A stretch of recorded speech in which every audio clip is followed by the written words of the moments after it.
My parents started their sports nutrition business when I was a kid, and I watched them work tirelessly to make it successful. My name is Maria Richardson. Being born into an affluent family may lead some to believe that life is easy and luxurious, but nothing could be further from the truth. From an early age, my parents instilled in me the importance of working hard, particularly my father. The first time my dad took me to his office is a memory that will never fade. I was 7 years old, attempting to seem as put together as a second grader could in my beloved blue frock adorned with small flowers. "Maya," he added, arranging me at a compact desk adjacent to his office, "you'll have to work just as hard as I did to earn all of this because one day it might be yours." All through my youth, their remarks had an impact.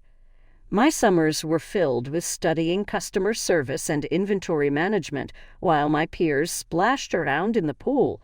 I relished every moment of being a kid, even if Mom occasionally fretted that I was losing out.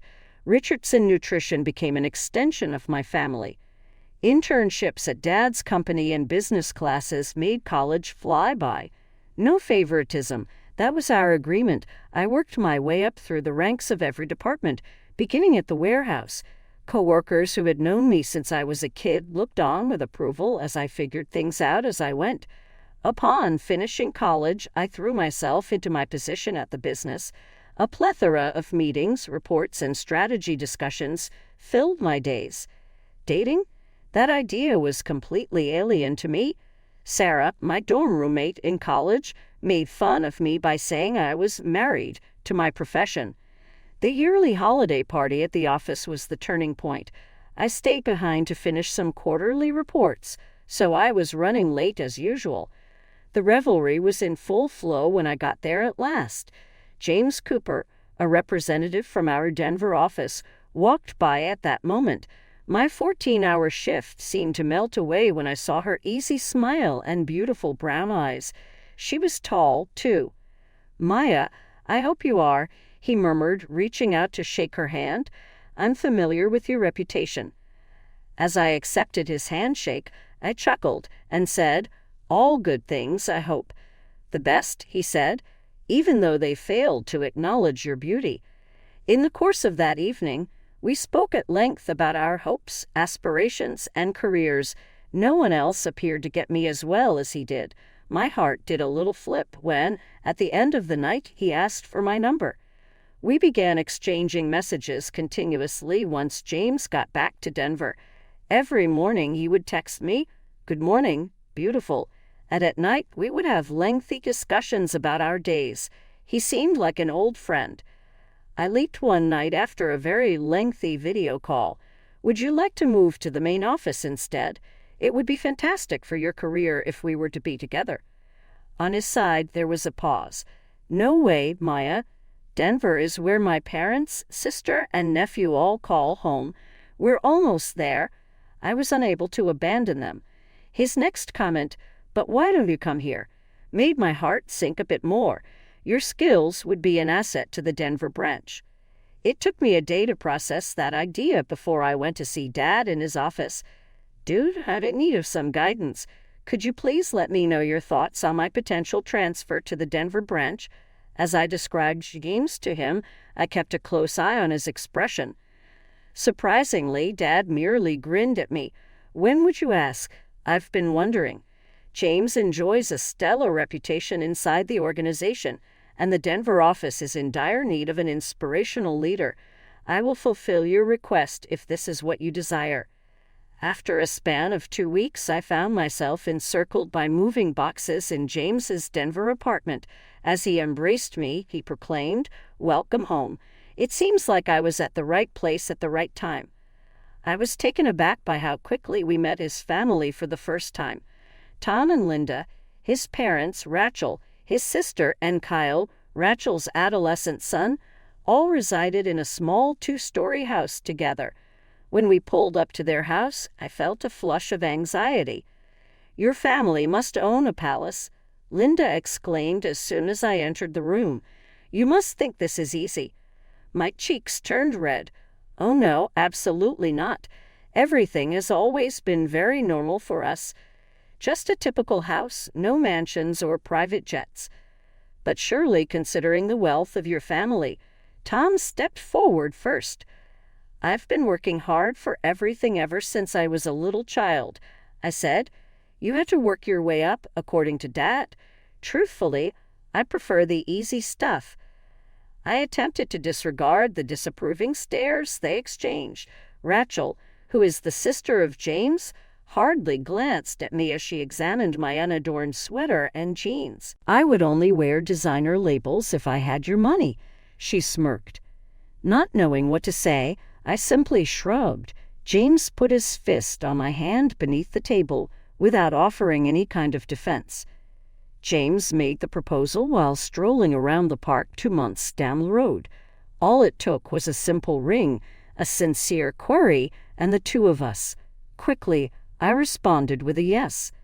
Our first major argument occurred during the wedding preparation process. James had grand visions of a massive venue, hundreds of guests, and a plethora of decorations. My argument was that we didn't need all that. Let's start with something modest but significant. Though he was far from pleased, he eventually caved. I overheard Linda chatting to her sister throughout the reception, despite the fact that our ceremony was small and only immediate family was present. For someone with her history, I was hoping for more. This is all just so simple. I put on an act of not hearing, but I couldn't deny that their comments hurt. Concerns regarding housing arose shortly after the marriage certificate was printed. It was brought up during our Sunday supper at Tom and Linda's. Rachel was engrossed in her phone. Kyle was occupied with video games in the corner, and Tom was glued to the TV watching sports as we had our regular family gathering. As Linda passed the mashed potatoes to Maya, she asked, "So, have you discussed the possibility of purchasing a house with your father? It would be ideal if there was anything along Cherry Creek. I came across this stunning 5-bedroom property with a pool while perusing the ads yesterday. Because of the water, I almost choked. In fact, we intend to put money aside and eventually purchase our own residence." Following this, there was an ear-piercing quiet.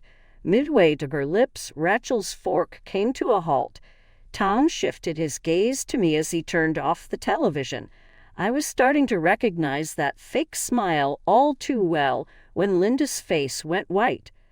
Their intense staring at each other gave me the impression that I had said something completely inappropriate. "But I'm sure your dad wouldn't object," Tom began, then used his napkin to wipe his mouth. "Well, when their children are competent, it's only natural for parents to lend a hand and get them started." I sat up straighter in my chair and politely but firmly cut him off. "James and I would prefer to handle this independently. Working together, we can put money away. I think it's important to work for what you have."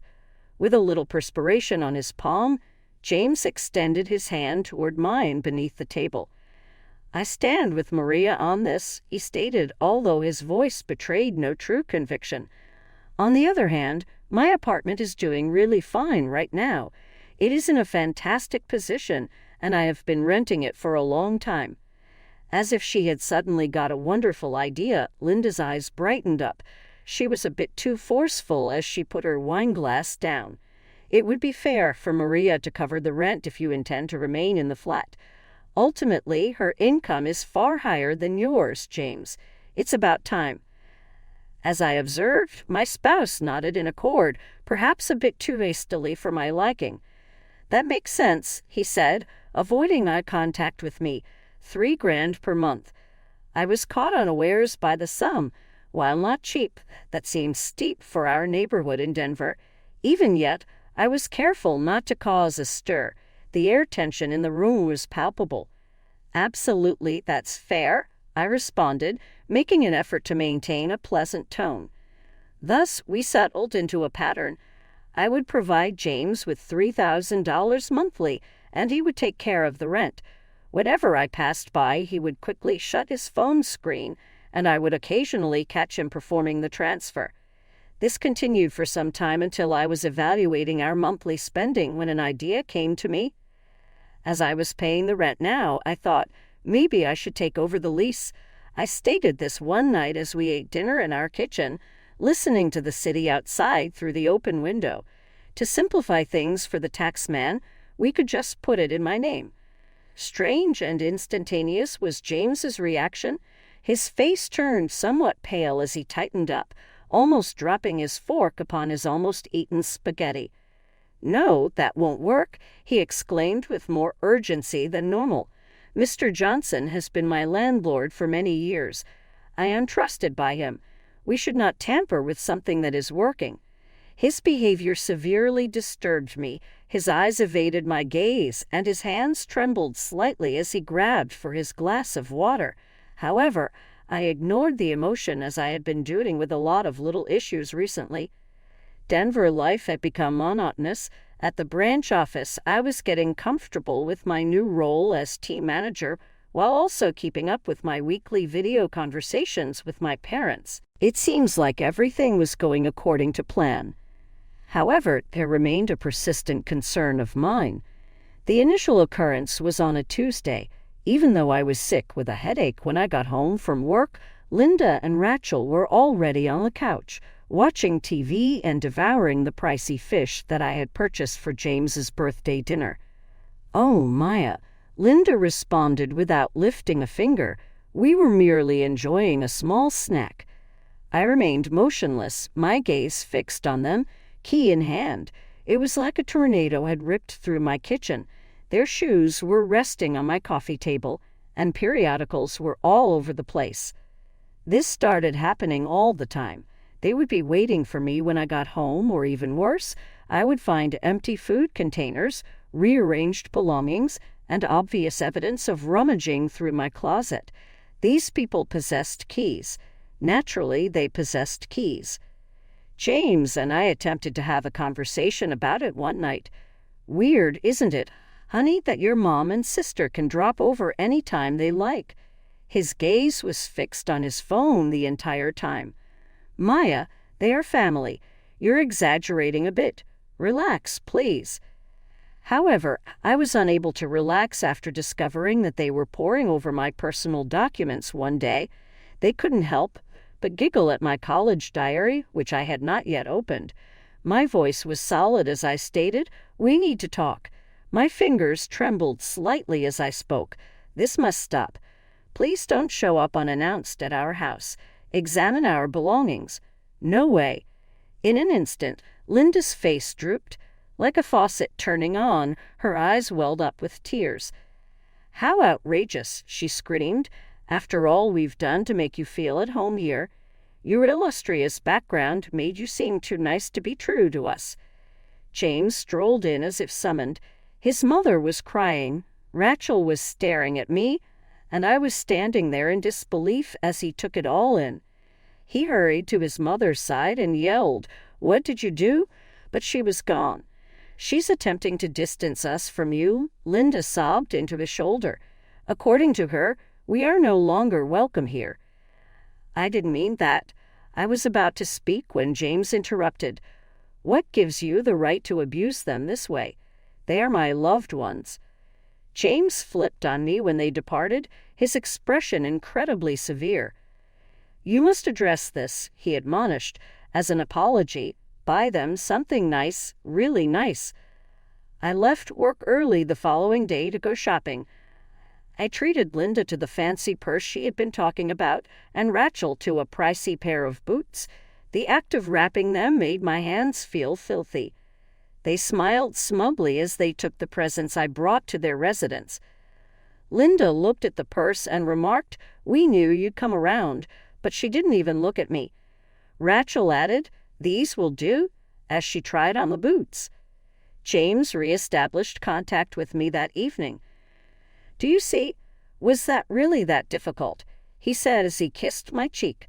Something, though, had shifted, and I still hadn't figured it out. I didn't anticipate how bad things may get after the border incident. Rachel and Linda elevated the art of gift demanding to a whole new level. Expectations were heightened at every little holiday. In her texts to Maya, Rachel would remind her that next week is National Sister Day. This gorgeous Gucci bag caught my eye. Today is the anniversary of the day I held James for the first time as a baby. Linda would declare. A spa weekend sounds like the perfect way to celebrate, she said.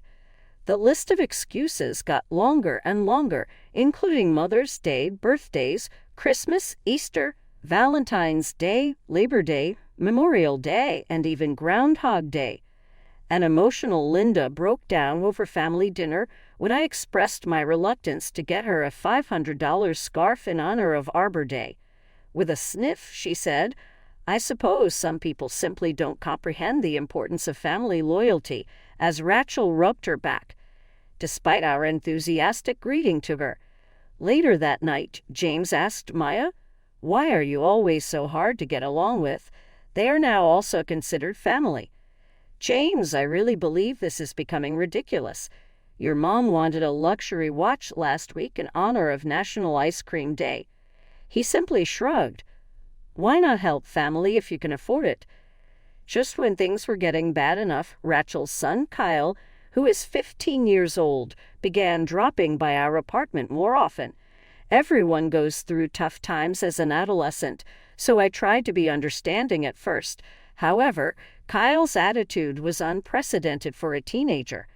I poured hours into perfecting my grandmother's secret lasagna recipe one night. After taking a single bite, Kyle discarded the platter. "This is crap," he said. "Your mother thinks you're a terrible cook since you were always pampered as a child." With a firmer grasp, I held my fork. "Kyle, that should be avoided." "Whatever." He interrupted me. "My friends and I need $60 so we can go to the movies." The moment I said no, he stumped on the kitchen chair. "It's all on you. Put an end to being so frugal. To feel better about yourself, Mom argues you're pretending to be impoverished." After Kyle's actions that night, I attempted to broach the subject with James. As we prepared to go to sleep, I hoped he'd finally come to his senses. "My darling, Kyle was quite rude today. May I ask if you could speak with him?" James had his head buried in his phone. "It is up to you to deal with it. We will have our own children someday, so this is just practice. You must acquire the necessary skills to handle such instances." Returning the following day, Kyle once again made an obnoxious demand for payment for an additional video game.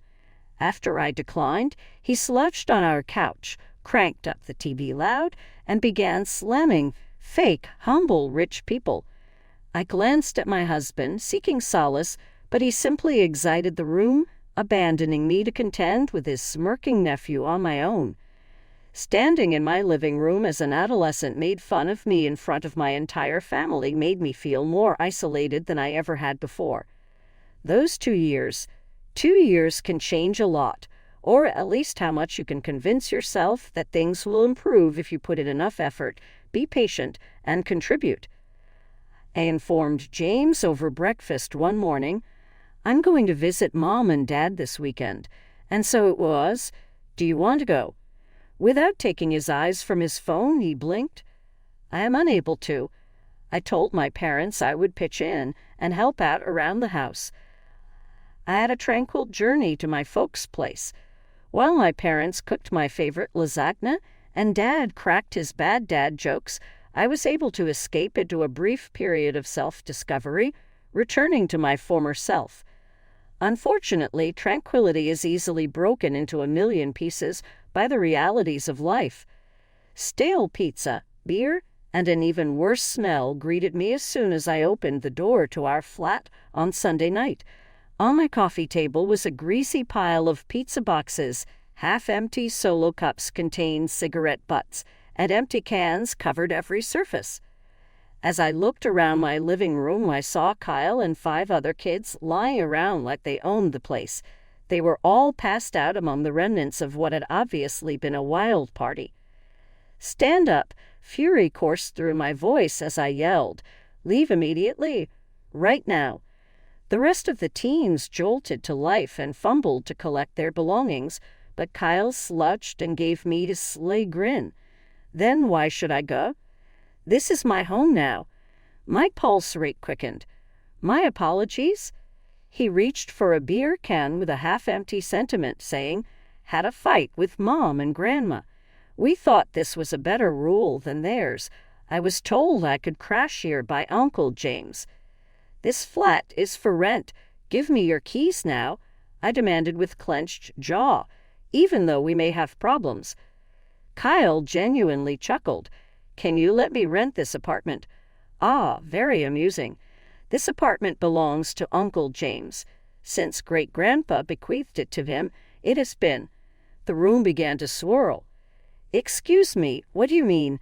He owns the apartment from the beginning? Upon great-grandpa's death 5 years ago, I understood. It is well known by all." My voice and breath both came to a halt. Payments for rent for 2 years. On every occasion, I had proposed that my name be put on the lease. Without fail, he would sidestep the inquiry. Whenever he needed to pay rent, he would discreetly put his phone away. It was all an illusion.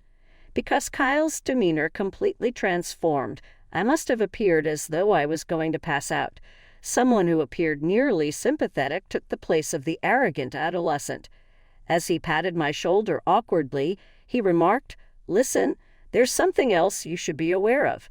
He retrieved his phone and began to tinker with it. "I've been secretly taping them while they talk. They started mentioning you while they were mentioning me, but now they mention you all the time." I used to adore James's laugh, and it was the first thing that came over the speaker. $3,000 a month going straight into his pocket. "It's perfect," he gushed. "It goes unquestioned by her." Kyle played recording after recording, and my stomach hurt with everyone. Regan never stopped broaching the subject of familial devotion. She always gives in. She was able to get me a brand new Prada bag last week. "Repeat after me. Get her pregnant as soon as possible." Linda warned him. "Her dad will have to shell out cash for a house for the two of you after the baby is born. No way he'll ever approve of an apartment for his granddaughter." Still, the worst was on the way. Prior to playing the subsequent one, Kyle paused. "She's completely mistaken," James said with a hint of a sloppy accent. "Not even in bed can you meet my needs. Thank goodness for Amanda, Julie, and that accounting lady. Simply watch out, darling." Linda cautioned once more. "Stay out of Maya's reach. That is, until we have extracted every last cent from her." As my fingers grew numb, the foam fell from my grasp. Kyle snatched it. My voice quivered as I asked, "Would you be so kind as to send me those?" He tapped his finger on his phone and nodded rapidly. The files came through, and I could hear the notification sounds on mine. Standing up, Kyle gathered his belongings. He reversed direction at the entrance. A low-key "I'm sorry" escaped his lips. "You are aware that they are all serpents. I have always been. Even Mom." Shrugging, he went on with his day. "I guess it explains why they despise me. Unlike them, I can't put on an act." With a gentle click, the door shut behind him, and I found myself alone in the ruined flat. On my own with the facts regarding my marriage, my spouse, and the previous 2 years of my life. The flat was a disaster, but I didn't even try to clean it up. I would love for it to symbolize my marriage, a pretty front covering up terrible junk on the inside. In contrast, I hopped in my car and headed directly to Linda and Tom's house, where I knew their family would be gathering for Sunday supper. Like a scene out of a Norman Rockwell painting depicting a united family, James, Linda, Tom, and Rachel were all there, precisely as I had imagined them. I felt ill just looking at it. To Maya, instantly Linda's false grin spread across her face. "We had no idea you would show up. Where were your folks, Diggs?" I turned my full attention away from her and locked eyes with James. "Please provide me with the lease paperwork for our apartment." Silence fell over the room. Halfway to his mouth, James halted with his fork. "What do you mean?" "The agreement for renting. This is the lease. Bring it here." He got back to normal fast, putting on that endearing grin that had me smitten in the first place. The formal contracts aren't done by Mr. Johnson. You know, my darling, we've been friends for a long time. Mr. Johnson doesn't exist, I responded, interrupting him. The apartment is yours, has done so continuously. With an anxious, high-pitched voice, Linda hurriedly joined in. Maya, my darling, how about a pot roast? I gave the recipe you suggested a go. Linda, please be quiet. I spoke with an icy tone. Stunned, they all fixed their gazes on me. Before that, I had never addressed any of them in such a way. James, in the 2 years that I've paid you $3,000 monthly, what have you done with it? I could see perspiration forming on his brow as he laughed. Maya, it's not important. Come on. What does it matter that I am the owner of the apartment? I'm married to him. Just what is the difference? I retrieved my mobile device. We shall observe the impact it has. As James's speech echoed around the room, their expressions became lifeless. Yeah, it's great. $3,000 per month in my pocket. It goes unquestioned by her. After recording after tape of their own voices belittling them, I played them all. The planning, the control, that sneer, the boasts made by James regarding his girlfriends, Rachel and Linda's plans to steal presents. Their goal in trying to conceive me is to increase their financial leverage over my father. It was as quiet as a tomb when I finally pressed the stop button. James had a ghostly face. Rachel appeared as if she were about to vomit. Even with meticulously applied makeup, Linda's fear was visible. With a firm voice, I told James, I'm divorcing you. The papers should be ready this week. These recordings will be made public if you attempt to contact me for any reason other than the divorce process. The corporate world would be interested to hear the details of how you deceived your wife and stole $72,000 from her. Their objections were ignored as I turned and left. I returned to the apartment, which was actually his place, and carefully and quickly gathered all of my belongings. I had packed up my car and was driving to my parents' place by the time the sun went down. Upon my arrival, I saw that Mom and Dad were still awake. They could tell something was seriously wrong just by looking at my face. I showed them the recordings and explained everything. The more secrets Dad revealed, the darker his face became. I'll take care of this, he responded after I was done. Then he did it. The following day, James was let go from his job, and Dad took great pains to ruin his name in the business world. Divorce procedures moved swiftly. James first fought against it, but the tapes ultimately proved him wrong. Concerning financial fraud, the judge was especially keen. James lost his flat and had his reputation tarnished, but that was all he got. After reestablishing my life, I returned to headquarters 3 months later and dove headfirst into my work. At that moment, Kyle texted me. We got together over coffee. His appearance had changed. He appeared older and calmer. I got a job at the car wash, he reported to me.